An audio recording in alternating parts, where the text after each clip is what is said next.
Hello and welcome everyone to a new video on your channel, Mr. Tech Tips. Before watching the video, don't forget to subscribe to our channel and don't forget also to like this video. In today's video, I will show you how to change Netflix video quality step by step. So let's get started. First of all, we go to the Netflix app. We open the app, and after that you need to click on your icon or avatar in the top right of the screen, and after that you click on app settings.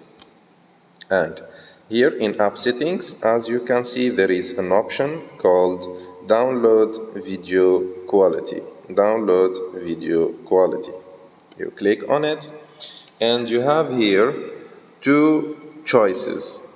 The first one is standard, which is the normal quality, which is faster and use less storage, or you have the high quality, and this use more storage and more internet, of course. And that's it. I hope you like this video. If you like this video, don't forget to subscribe to our channel and don't forget also to like this video, and see you in the next one.